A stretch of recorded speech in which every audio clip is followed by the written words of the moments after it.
Hey peeps. If I don't block my face on the computer, I stare at myself. So I got this big piece of paper that I paste over my face.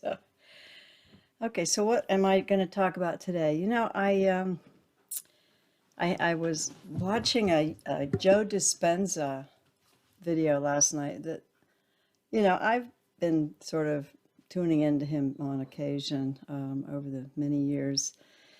I think he's improved dramatically. And this one that he was talking about, you could probably YouTube it. Survival versus living in creativity or something like that. Creation, yeah. Which is very much right. What I am very much trying to cultivate that kind of awareness. I mean, survival is everything based in fear, anger. Sex is in there. It's all the lower chakras, anywhere, power, all that stuff that resonates in survival mode. And then the creativity mode is coming from the higher, inspired sources, and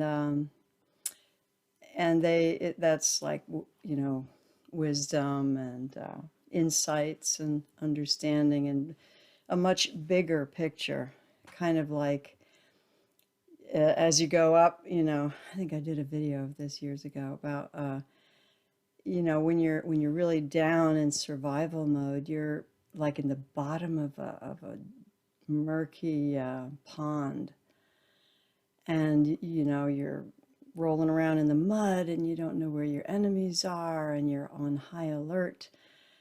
And then as you're moving up, it's kind of Maslow's hierarchy of needs. It becomes more about reproduction and then you're moving up into power, attaining power, which is really just the self wanting to know who it is. And then you have the higher stuff coming from above, which I believe the higher chakras are like an antenna drawing. So the heart is the balancing point. But yeah, so for many hundreds of years, our culture, for whatever reason, has, you can go go down alien rabbit holes here. But for whatever reason, we have, even with all our abundance, we have been stuck in survival mode. And it feels like, gosh, we could do better than that. The noise in the head, I mean, that's what all of the lower chakras are really, are trying to figure out.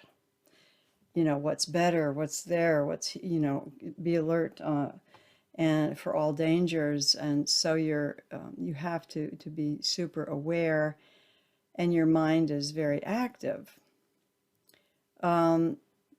Now there's another kind of awareness where you're super aware and your mind is quiet, and that's a whole different experience. That's more in the higher chakras. But we're stuck in survival mode. I mean, what is all this? Are we being played? Of course, I hear a roaring yes, but it doesn't matter because it's still us. Why? Why are we doing that to us?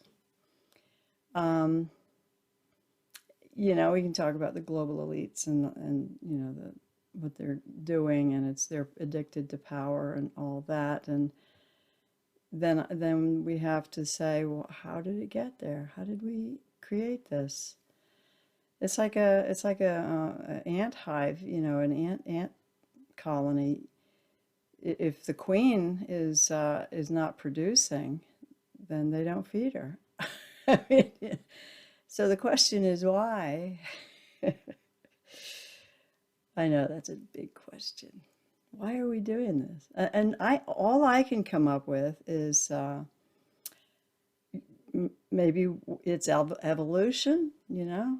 Maybe she's just letting it happen, and we're just pawns in the game. We don't even have enough brains yet to think about that. But I don't think that's it. I think we are um, still waking up, I think. Uh, there was a great quote, and I wish I could remember the author, but something like, "We are not afraid of our frailty," and I guess I'm paraphrasing. "We are not afraid of our frailty, we are afraid of our power." And I say, yeah, that, I mean, there's a lot of us, and we come from all different angles, and we all have our own unique perspective, and that perspective can shift around, but the core of it is unique to you. We all have one. My perspective, you know, and it changes. I know I've changed a lot over my lifetime. Um,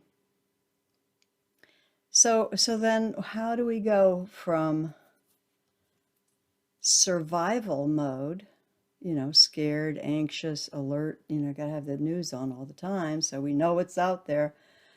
How do we go from that? Oh, and of course you know, how do we feed the kids? I mean, the money situation, finances, what a disaster, you know. So we're always scared these days, anxious, we can't do enough, we can't move fast enough, we can't be strong enough, we can't whatever. Um, and that's kind of what's happening. I mean, I'm just looking at what's happening. I'm not saying anybody's blame or anything, but I'm looking from a very big perspective, like from global, you know, why? And it's we are either trying to kill ourselves or we are trying to turn into something else. And I like the metaphor of a flower dropping its petals in order to become a fruit. Um, that kind of works for me. But it just we got to get creative. And I know I said this in one of my, probably I'm going to keep saying it. We got to get creative. Are you going to drop with the pedal? Do you want to contribute to a potential better future? You know, we're going to be forming the seeds. And I mean, not just biologically, but spiritually and any kind of wisdom that we have to pass forward. Uh, you know, this kind of crazy world right now is not the kind of world I'm hoping for my children. I'm trying to think, well, then what am I hoping for my children?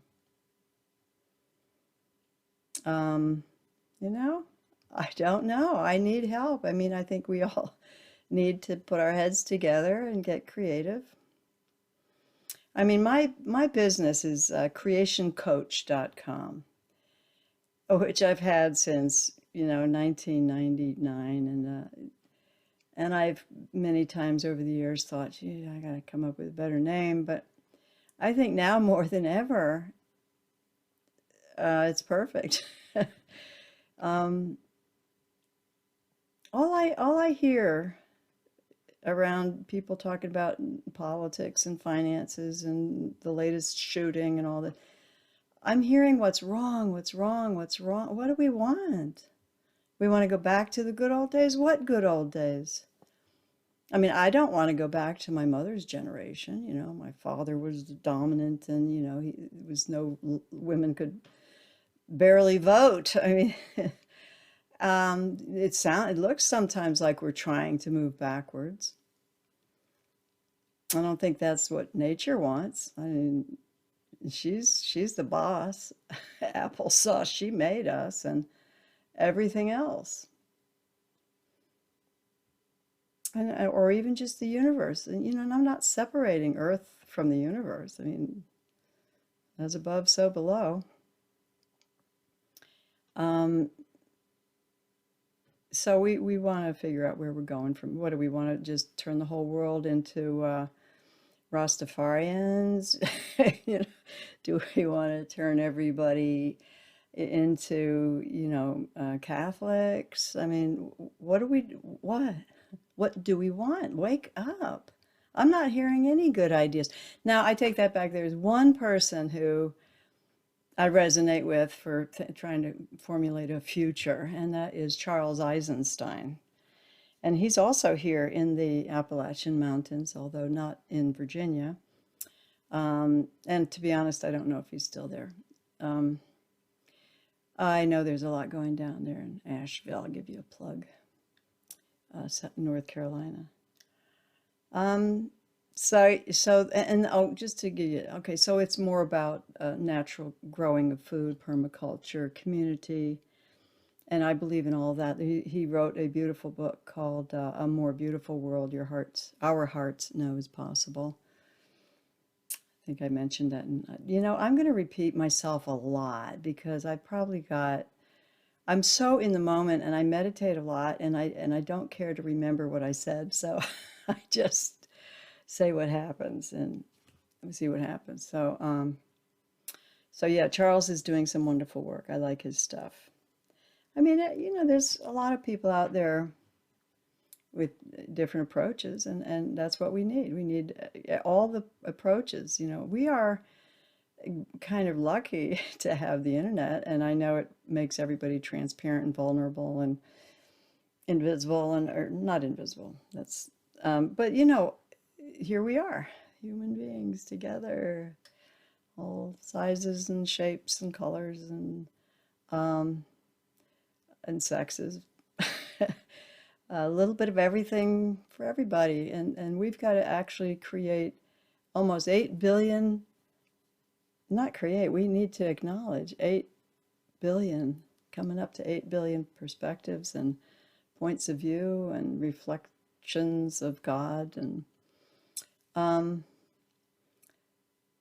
don't know that we have a table big enough to put it all on the table, but we got to start flooding the internet with ideas. I don't have any other ideas other than what Charles Eisenstein is advocating, but certainly something a little a little more connected to the natural laws of, you know, and I know a lot of people don't want to communicate and think that nature is the applesauce of bosses, but try going about, 10 minutes without her.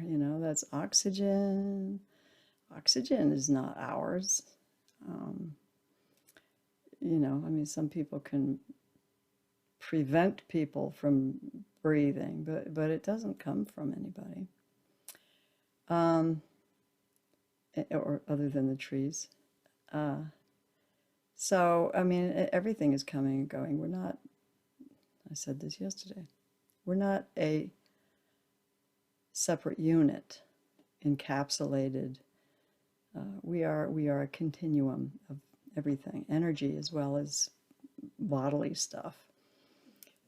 So it'd be nice to have everybody have a little channel, a little YouTube thingamabob, and just give their wish. What do you want? What would you like to have your seventh generation of children experiencing? I wonder what's out there. Let's do it. Stay creative.